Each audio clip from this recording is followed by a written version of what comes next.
Welcome, beautiful Paris Saint-Germain family. In today's video, we'll be taking a look at the possible Liverpool lineup that's going to be facing off versus Paris Saint-Germain in the UEFA Champions League, and look at the strengths and weaknesses and what's my thoughts about this Liverpool starting 11. So, first of all, here we got the 11, obviously 4-3-3, Alisson, Van Dijk, Konate, Robertson, Trent, Gravenberch, McAllister, Szoboszlai, Gakpo, Diaz, and Salah. Potentially some kind of change could be happening. I don't know, maybe Nunes gets an unlikely start, but this will be the most predicted lineup for Liverpool. Going simply off just players by players quickly, Alisson. We will have to, put our shots in great positions. He's a great goalkeeper. Paris Saint-Germain also a very high pressing team, but Alisson is good with the ball as well. So I don't see him really as a weakness, rather as a strength in this Liverpool team.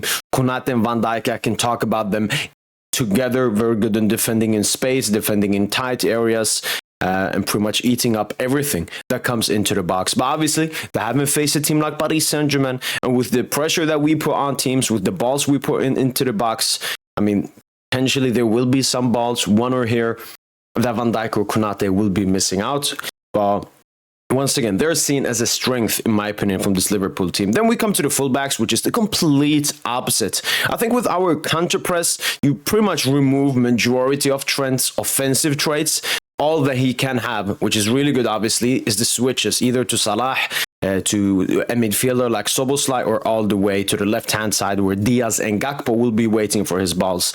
But Trent and Robertson, as I said, I mostly see them as a weakness, especially defensively. Robertson is way past his best and just very old. Trent, he's a very bad defender. And they're facing up against not just any team, not just any team, not just a team that has great wingers, but a team that likes to attack down the wings. This is something we sometimes have even talked with Lucha about. Like, you don't want to do central stuff. He doesn't want to attack that much centrally, which majority of the teams in the world do, which Liverpool are very good at defending against with that three-man midfield and the two centre-backs behind them. But we attack down one wing.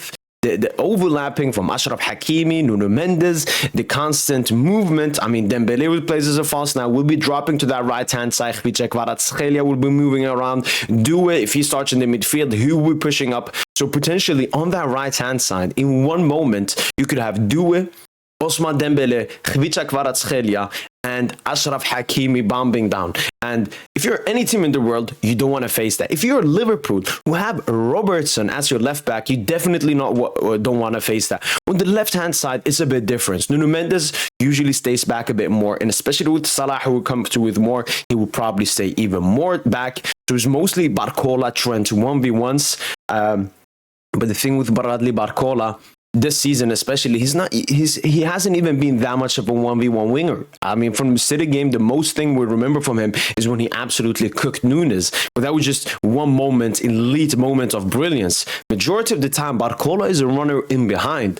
So if Trent is not focused, even if he is 90% focused, Bradley Barcola is just so strong and so quick. Especially if Fabian Ruiz starts the game or João Neves on that left-hand side, they can find Barcola on that left-hand side so easily. So right-hand side will be a lot of players on that side with great technical ability. On the left-hand side, it will be more direct. Trent has to be extremely focused. And that also comes into Konate and Van Dijk. I think, obviously, Liverpool, usually their midfielders like a Gravenberch, Szoboszlai, or McAllister, sometimes even Luis Diaz or Gakpo on that left-hand side, go out and help their fullbacks. But I think Paris Saint-Germain, with us being so strong from the wide areas, even Konate and Virgil van Dijk will have to push out occasionally and help Trent and Robertson, which will open up space into central areas. Moving on into the midfield, I think this is the best midfield we have faced this season. Gravenberch, McAllister, and Szoboszlai. It's a very complete midfield.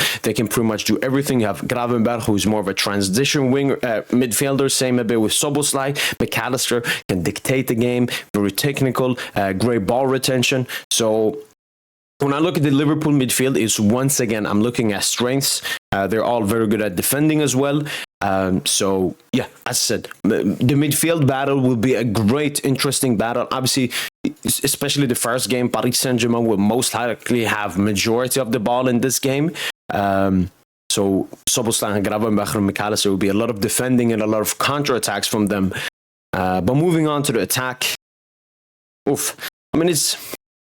All right, let's get Luis Diaz and Gakpo out of the way. Luis Diaz and Gakpo, they can be outlets, especially with Achraf Hakimi bombing down that right-hand side. Luis Diaz and Gakpo will have a lot of space whenever they counter-attack against us. And facing, a 31-year-old Marquinhos, I mean, it's something they aren't that mad about. It's something that suits their game a bit.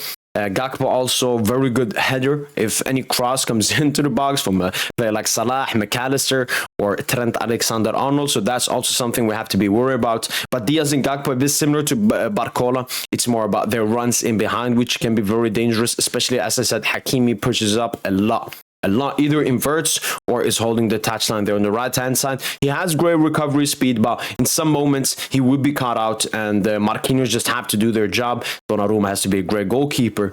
But when it comes to the entire Liverpool attack, I'm not looking that much at 1v1 situations. I know Diaz can have his moments of brilliance, but it's more the running in behind. And then last thing we have to talk about, Mohamed Salah. I will also make just an individualistic video about Mohamed Salah. He's obviously coming in as one of the best attackers in the world, as Liverpool's best attacker. He's been phenomenal in the Premier League this season. Not the same in the UCL and the Champions League, but he's still a top player. And that's it. Nuno Mendes will stay back a lot defending Mohamed Salah. But the thing about Salah is his inevitability. I think I would compare him a bit to like 3-peat Ronaldo, in the sense that he can have a quiet game. He won't be involved in that much from Liverpool, like chance creation, progressive carries, progressive passes, and so on.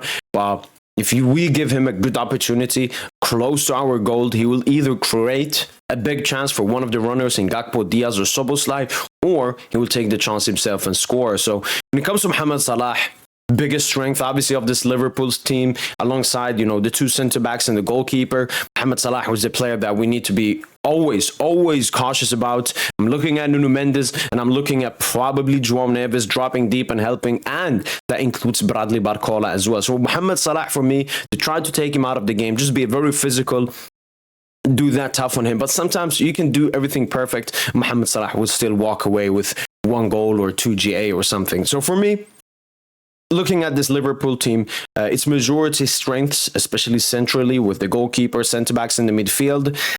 The fullbacks and the two wingers, I'm not looking at that big of strengths. And then obviously Mohamed Salah is a huge strength. But yeah, those are my thoughts about the Liverpool team.